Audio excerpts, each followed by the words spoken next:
Good Thursday night. I am Thabo Mdluli, and thank you for joining us on In Focus tonight.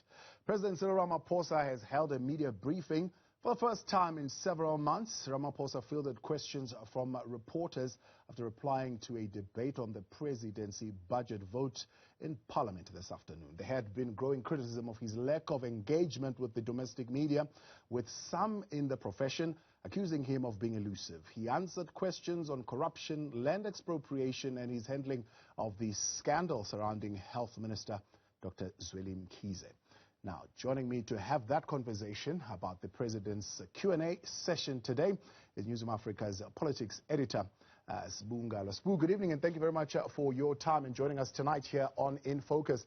So the President finally, I suppose, making this time to engage with the media. We normally see him during the family meeting and he just addresses and he goes out, and we never have the opportunity actually to put those questions to him. There is, of course, this continuing perception of President Ramaphosa's administration's failure to deal with corruption. And case in point right now is the question of the health minister and all the allegations that we have seen coming from the various investigative platforms pointing to the minister. What did the president have to say about this, except for saying, well, the matter is on my desk?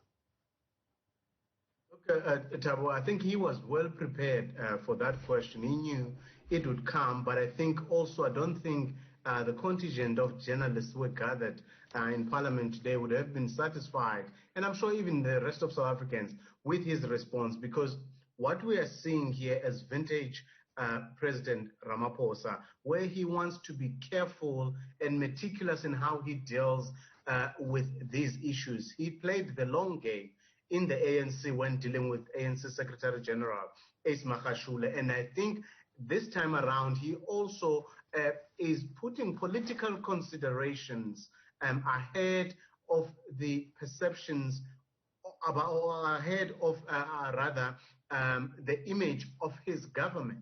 Because you will know, Thabo, ministers are not public servants. Ministers are not governed by the Public Service Act. They are appointed by the president. He can actually fire a minister for wearing ugly shoes. I'm not hinting anything at the finance minister here. The point I'm making is that that's how much of a discretion and leeway he has as minister. So he is not hamstrung by disciplinary processes or law enforcement processes. Yeah. I mean, in politics, perceptions matter. So whether the SIU investigates and comes to a conclusion, the perception that exists currently is that the president is not acting and is not acting decisively on a serious issue that has implications on his government. Because remember, this is not just any ministry. All ministries in government are important. But this is the health ministry. This is the ministry that is charged with this responsibility of rolling out our vaccines. And the image of that department and the person who holds that office is actually important. So the president, in betting of those questions, I mean, I asked him a direct question about whether he's not concerned about the risk, or he's not taking a risk in allowing this issue and also this scandal to continue to cloud that very department. His response was a political one to say, look, he does not believe that there is such a risk. He said there would be a risk if he was not acting. But here the point here, Thabo, again goes to the issue, another question that was asked by one of our colleagues, to say that is he not deferring morality to law enforcement agencies? In other words, instead of being decisive and acting and providing leadership, is he not just throwing or kicking for touch and then waiting on the SIU to be the ones that are giving him ammunition? The reality is that he does not need the SIU for that. Already there are allegations that have come out, and these allegations are quite serious. And they're not just serious for the minister, but also for for government in its entirety. So as I said, Thabo, that was the one question that was always going to come, but he kept deferring, going back to the standard response that he gave in Parliament yesterday. But hey, I must say though, Thabo, that there were some hints here or there that he gave. One, given the fact that saying that the digital vibes scandal he does not believe that it will derail the vaccine rollout program, making the point there that the interministerial committee that is headed by the Deputy President, David Mabuza, is the one that's leading that process, and also giving a special mention of the Deputy Minister of Health, Isaac Patla, saying that the Deputy Minister is also there as someone who's involved in the vaccine rollout, perhaps in a way hinting, without being explicit, telling us that should a need arise for the minister to step aside, that he would actually, there would be people who are taking care of that. We'll talk to that. Let's hear, Sbu, how the president responded to your probing question exactly on this particular matter. This matter will be addressed to finality, and it will be a transparent process, and everybody will get to know what we have done. Is this going to lead to vaccination program flagging or being derailed? I don't think so. The vaccination process is under the direction of the IMC, which the Deputy President is leading. So I get reports on a continuous basis. I get reports on when the vaccines arriving. Is the plane landing tomorrow or whenever? J&J, what is happening? Do I need to talk to somebody else? I get all those reports. And those reports come from the process that we have set up in the IMC and also in the department. We have a deputy minister who is also involved in all this. So I don't believe that the vaccination process is at risk at all. Quite telling, his overemphasis there on the IMC, but also the role of the deputy minister and everybody else, without really mentioning the role of the minister himself. I suppose that then answers the question of how serious and disturbing the matter is to the president, as he puts it. Let's talk about a pending cabinet reshuffle. This has been in the background for a while now, because it's not just one minister that is caught up in controversy. It's a number of ministers in his cabinet. What did the president say about a cabinet restructuring and whether there is one on the cards currently? Thabo, he did actually a very good job at avoiding that question and actually going back to what he has given as his standard response, that it's actually his prerogative to do so. And not that anyone is questioning that, but I think he avoided the direct question because in his speech yesterday, he spoke about the government being serious about performance and the fact that he has signed performance agreement with the ministers. And the reality is that we know from the Zuma years that we have never seen a single minister being called to account on the basis of their performance or lack thereof. The performance agreements so far have only served to be a public relations exercise for government. So the question then to the president that I posed to the president was actually around whether we should assume the fact that the current cabinet has been there for 2 years and there's not been a single change that has been effected, whether we should assume that he is happy with their performance. He avoided that question, Thabo, but he did respond to a direct question when he was asked, also in relation to the cabinet, where he says that as things stand, even though they are reviewing the performance of some departments, including those that were merged, he did say that even though that process is underway, there is nothing in the offing that relates to reducing the size of cabinet or changing the structure of cabinet as things stand. And then, Thabo, earlier on I made a mistake of saying the Deputy Minister of Health is Isaac Patla. Actually, it is Joe Patla, although I am a fan of Ike Patla, Thabo. All right, Sbu, let's talk then to the huge challenge of SOEs. One particular SOE also comes to mind is Eskom, which currently is conducting stage 2 load shedding all the way up until tomorrow at 10 p.m. because of its inability to have the necessary energy that is required to run this economy, especially during this winter time. Did the president voice his vote of confidence on the current CEO, and what does he make of the allegations that have been flying around this particular executive?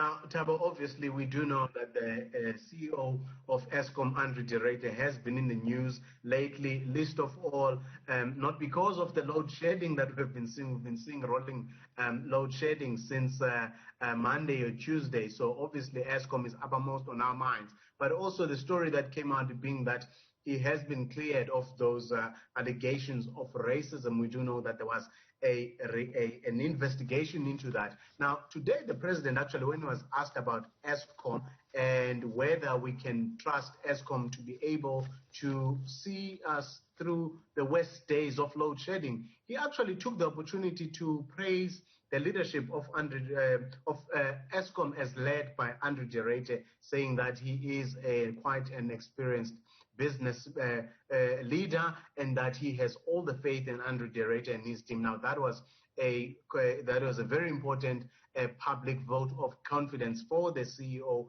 of Eskom. And I think also it was probably a message from the president stemming out of the very same controversial issue around the allegations that de Ruyter had faced.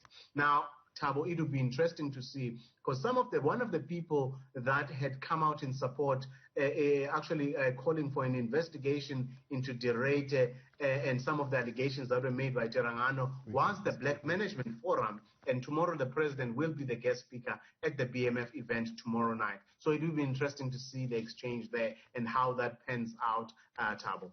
All right, stay with us. We'll continue with you in a moment. We want to hear what the president had to say on land expropriation, but also questions around how SADC is intervening in the matters in Mozambique. That is our Newsroom Africa politics editor, Sibungalo. He was in that engagement earlier on where the president was engaging the media for a while, actually answering some rather important questions. Right, give us your thoughts tonight on Twitter at Newsroom405, on WhatsApp 072-110-5584. The In Focus continues for you in a moment. Stay with us. Continues now, Newsroom Africa, channel 405. Thanks for staying on, and we are engaging now with Newsroom Africa's politics editor, Sibungalo, following, of course, that media briefing held earlier on by President Cyril Ramaphosa, with members of the media answering some important questions on corruption, on land expropriation, but also on his handling of the matter surrounding the Minister of Health, Dr. Zweli Mkhize, and the Digital Vibe saga, and those allegations that are coming out of there. Now, Sbu, the other, of course, question that came out on SOEs is that of the SOE Council. The president saying a lot about that council. What are his hopes and what he hopes that council will be able to achieve?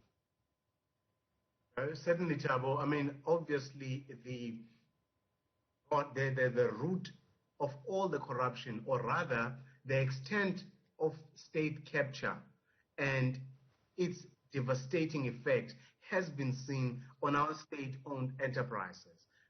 Count Denel, and as you would know, Denel is in the news currently. We've seen those desperate cries by Denel employees who have not been paid for months.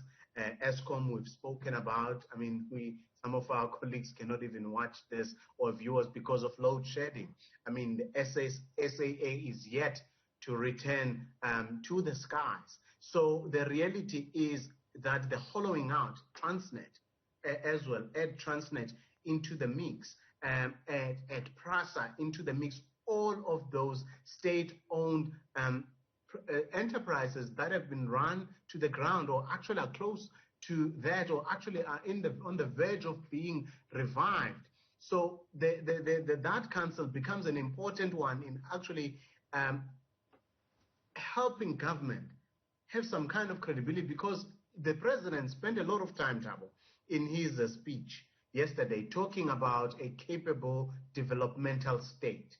And in most of the speeches that we've seen, and also in ANC documents, we always hear of a developmental state. Now, at the heart of a developmental state is a state that intervenes in the economy, and a state that is involved. And so the strong state-owned enterprises are also important as part of that very developmental state that is still espouses as a governing, that the ANC still espouses as a governing party. So that's why the president believes that reviving some of these SOEs, including appointing, I guess that this perhaps explains why he was coming out to bat for Andrew de Ruyter as the CEO of Eskom, in trying to get the Eskom ship back on track. So the work of that council is obviously overseeing the functioning of our SOE. And also, I think one part of the questions that they have to answer is the viability of some of those very SOEs. Now, did the president give any indications on how SADC is responding to the situation in Mozambique? He is, of course, the former chair of the AU and has been part of the head of states that have been meeting. They initially sent a fact-finding mission or a task team to go in and look at how SADC can intervene. Is he giving any clarity and direction on how that is going to go? Obviously, the issue in Mozambique is a big concern, not just for governments around the SADC region. I think also South Africans have expressed the same concern around some militant groups that are operating in the northern part of Mozambique. So obviously, for journalists, it is always important to understand what our position is as South Africa. And I think currently South Africa has the chair of the SADC Troika as things stand. The president actually did say that there is work that is being done, but he would not get into details given the security nature of some of the issues, saying that he would not want to divulge information that may jeopardize some of those operations, but assuring South Africans that there is involvement at a regional level to assist Mozambique deal with some of the issues that are facing on the northern part of that country.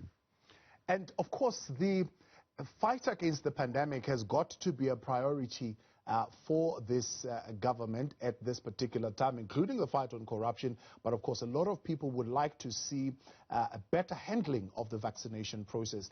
Any key announcements that came out of the deliberations, particularly around the vaccines? Look, I think the key thing, Thabo, was the milestone, which, I mean, we've got 58 million South Africans. And the president did mention, I think, in his speech yesterday already, that over 1 million people have been vaccinated. Look, that he might have as an achievement, but we do know that in terms of the vaccine rollout, South Africa is far behind. I mean, even I take nothing from our neighbors in Zimbabwe, but even Zimbabwe was faring much better than South Africa in terms of the rollout. But not just Zimbabwe, actually, quite a number of African countries. Not that South Africa should not that any country should not be ahead of South Africa, but I guess there is a greater expectation in the South African government in terms of how it responds to the pandemic, and also given the fact that in terms of our ability to first detect and also control infections, it has been looked at in other places, it has been modeled elsewhere, it has been used as an example of how to respond to a pandemic. But more importantly, Thabo, we are the one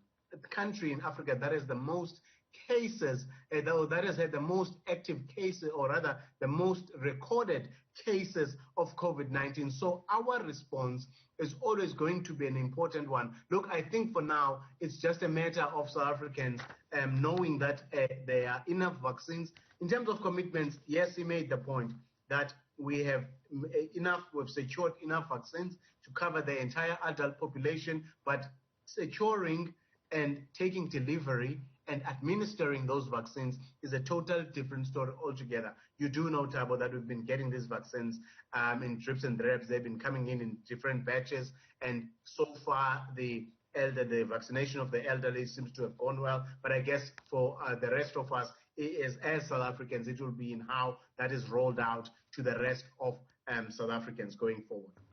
On Section 25, the president admitting that there are currently ongoing engagements, not only with the economic freedom fighters, but with other political parties as well. I mean, except for pressing on the usual rhetoric around land hunger and so forth and so on, is there real progress that is being made?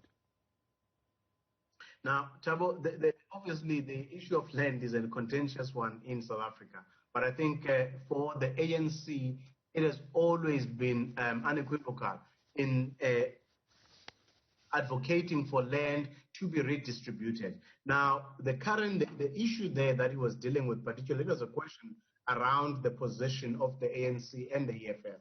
Now, those two parties agree on land expropriation without compensation. And those two parties also agree on the need to amend Section 25 of the Constitution. Now, to be able to do that requires a two-thirds majority in Parliament to be able to effect that change to the Constitution. Now, given the current numbers that the ANC has and the EFF combined, they can be able to effect that. But those two parties, they may agree on the need to amend Section 25, but they differ fundamentally in terms of what ought to happen in terms of state custodianship of the land. Because what the EFF is saying is that all land, private or otherwise, must be in the hands of the state, and then the state can distribute that land as it sees fit. Now, the ANC has always argued that land reform must be done in a way, in manner that does not disrupt economic activity. Now, they have not explained what exactly they mean by that, but I guess it is clear in that whatever reform that is being made or restitution that is undertaken, it has to happen within the ambits of the law, and that it does not disenfranchise those who have private ownership of land, I guess. So one of the things, though, Thabo, that is the current impasse between the two parties. Yesterday, during the debate on the presidency budget vote, Julius Malema, the leader of the EFF, did actually raise the issue where he warned the president that he must not be politicking on the issue of the land. Julius Malema saying that as the EFF, they may not go for the amendment if it does not put all state land under state custodianship. Now, the president responded to that question, Thabo, today, where he says that he does not believe that we should have all land under the control of the state, using the way that it might impede economic progress. Now, if you listen to that, it does tie in with that position of the ANC, so that resolution that says that while they support land expropriation without compensation, but they do not believe that it should temper with, or actually rather to disrupt economic growth or economic activity in the country, Thabo. Is the office of the president ignoring the public protector's move, or is the president ignoring the public protector? The president has denied that, but obviously the public protector has raised issue with the president not responding to some of the questions. Look, the president, in answering that question, he just gave a blanket response, which did not indicate whether he had seen any communication from the public protector and whether he had received anything from her or any approach. He just gave a blanket response that he would never do such a thing and that he does not expect any minister to do so, giving what I would say is an expected response from a political leader, especially the president, where he then says that he believes that as a Chapter 9 institution, the Office of the Public Protector should be respected. But Thabo, the Public Protector was quite specific about what she was raising, also about the Minister of Health. And perhaps the expectation here would have been for the President to respond to the specific issues that the Public Protector has been raising. But context is important, Thabo. We do know that there is that standoff between the President and the Public Protector as things stand. Remember, it was the Public Protector who had suggested in her report on the complaint that was made by the then DA leader, Mmusi Maimane. Remember, Mmusi Maimane went to the Public Protector to investigate the 500,000 donation that was made to his CR17 campaign in the ANC by the late Gavin Watson of Busasa. Now, she went further in that investigation and called up the CR17 statements. Now, those statements were the basis of her finding, or that there were allegations where she believed that there was a case of possible money laundering, which she said law enforcement must investigate. Now, we know that the president took that on review, and then the Gauteng High Court agreed with the president that the public protector went beyond the scope of her work. Remember, she's a public protector and charged with looking at public funds and the use of public funds. And the president successfully argued in court that his campaign in the ANC was a private campaign. The court agreed with that and then sealed those documents. We're still waiting for that judgment from the Constitutional Court. The matter went all the way to the Constitutional Court, taken by the EFF, saying that they would like those records to be made public. So there is a standoff, if I may say, between the president and the public protector. And in his response today, one did not get a sense as to whether he has responded to some of the issues that she is raising. But also, we also do not know the status of the public protector, whether she's in office now. She is in office, yes, we do know. But remember, she announced that extended leave as well. Yeah. Is she back from that leave? Or is it the office of the public protector? Which would be a good thing, actually, if it's the office of the public protector that is taking action, where it's not seen to be Zweli Mkhize versus Cyril Ramaphosa, and by extension versus Zweli Mkhize. We were due to have a conversation with the advocate, Zweli Mkhize, but it has now been moved because of some technicalities. She was, of course, coming to talk to us on the number of subpoenas, 3, in fact, that the health minister has failed to honor, and now she is taking some legal action. But that's where we're going to have to leave it for tonight. Sbu, appreciate your time, and thank you for coming through on In Focus tonight. That's Newsroom Africa's politics editor there, Sbu Ngalo. When we continue next, we speak to Naptosa as well as the Legal Resource Center attorney in the Makhanda Regional Office, Cecil van Schalk, on this issue of prioritizing teachers for vaccination. Some unions have said we continue to warn the basic education to stop its obsession of going back to what was before COVID-19. Instead, focus on building new systems. What do these new systems look like, and where do the teachers fit into the rollout of the vaccines in South Africa? In Focus continues for you next.